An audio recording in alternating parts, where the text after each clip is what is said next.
राधे राधे दोस्तों। आज हम लोग क्लास 10 मैथमेटिक्स का एक बहुत इंपॉर्टेंट चैप्टर करने वाले हैं, रियल नंबर्स। ये नंबर रियल नंबर ना सिर्फ क्लास 10 के लिए बल्कि क्लास 10, 9, 8, 7 इसके अलावा कॉम्पिटिटिव एग्जाम्स के लिए भी बहुत इंपॉर्टेंट टॉपिक है। तो बेसिक से पूरा समझने का प्रयास करेंगे। रियल नंबर्स वैसी सभी संख्याएं जो सच में होती हैं। तो रियल नंबर को दो कैटेगरी में डिवाइड किया गया है। फर्स्ट रेशनल नंबर और second irrational number. Rational number वैसे सभी नंबर जिनको p बाई क्यू के फॉर्म में लिखा जा सकता हो, जहां p और q दोनों ही इंटीजर हो। p और q दोनों ही इंटीजर हो, लेकिन जो डिनोमिनेटर है q वो 0 के इक्वल ना हो। इसके अलावे हम बात करेंगे इरेशनल नंबर की। तो जैसे इसको रेशनल नंबर को हम p बाई क्यू के फॉर्म में लिख सकते हैं, लेकिन इरेशनल नंबर को p बाई क्यू के फॉर्म में नहीं लिखा जा सकता है। अब इसमें कौन कौन से नंबर आएंगे? तो रेशनल नंबर में आपके सारे इंटीजर्स हो जाएंगे। इंटीजर्स क्या होते हैं? तो जो निगेटिव नंबर हो, जीरो हो, पॉजिटिव नंबर हो, वो सारे इंटीजर्स कहलाते हैं। इसके अलावे होल नंबर कौन से नंबर होते हैं? तो जितने भी नॉन निगेटिव नंबर हैं, यानी स्टार्टिंग विद जीरो, तो 0, 1, 2, 3 एंड ऑन सो ऑन, तो वो सारे नंबर होल नंबर्स कहलाते हैं।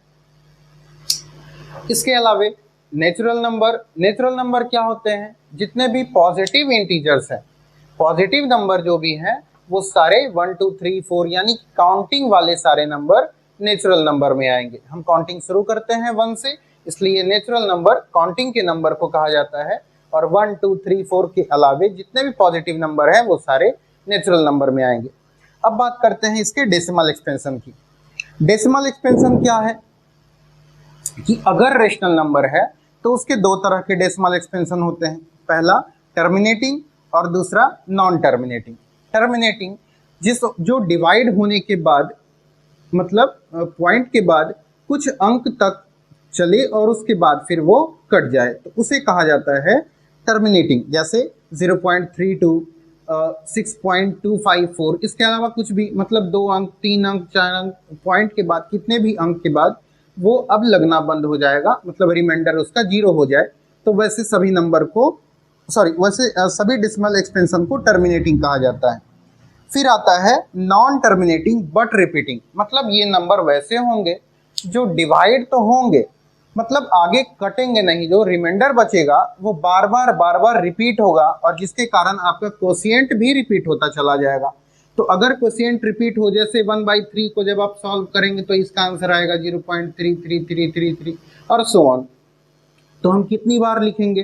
तो उसके लिए मैथमेटिक्स में रूल है कि जो नंबर रिपीट कर रहा हो पॉइंट के बाद, उस पे हम देते हैं ये छोटा सा उसके ऊपर लाइन, जिसे कहा जाता है रेकरिंग।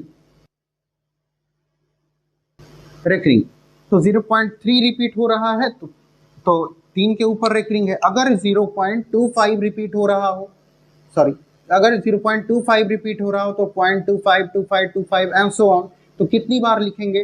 तो उसके लिए रूल है 0.25 जो नंबर रिपीट कर रहा हो उसके ऊपर रेकरिंग। तो इस तरह से नॉन टर्मिनेटिंग बट रिपीटिंग को रेशनल नंबर के अंडर में रखते हैं। अब इरेशनल के अंदर अगर बात करें डेसिमल एक्सपेंशन की, तो इसका एक ही टाइप है इरेशनल नंबर का। इरेशनल नंबर में क्या होता है कि ना तो वो रिपीट कर रहा, ना तो वो टर्मिनेट कर रहा हो, ना ही टर्मिनेट हो रहा हो, और ना ही रिपीट कर रहा हो। मतलब रिपीट तो डिजिट्स कितने होते हैं? डिजिट्स हम जानते हैं 0 to 9 होते हैं। जितने भी डिजिट्स हैं वो 0 से शुरू होकर 9 तक होते हैं। डिजिट्स रिपीट करेंगे लेकिन एक सीक्वेंस में नहीं होंगे। जैसे 1 के बाद यहाँ देखिए 0.25 या फिर 0.3 के बाद 3, फिर 3, यहाँ 0.25 के बाद फिर 25, लेकिन यहाँ आप अगर चेक करेंगे तो ये रिपीटेशन किसी सीक्वेंस में नहीं है। मतलब 0.1, 1 के बाद 0, 0 के बाद फिर 1, 1 के बाद फिर 1, फिर 0, फिर 0, मतलब कोई सीक्वेंस नहीं है। तो हम किसी भी नंबर पे यहाँ रेकरिंग नहीं कर सकते, और रेकरिंग नहीं कर सकते हैं तो ये सो ऑन चलता जाए। इस तरह के डेसिमल एक्सपेंशन को कहा जाता है नॉन टर्मिनेटिंग नॉट रिपीटिंग। अब आप एक बार ये पूरा बोर्ड देख लीजिए, जो इंपॉर्टेंट चीज़ें हैं वो आप बताइए। बताइए, नहीं नोट कीजिए।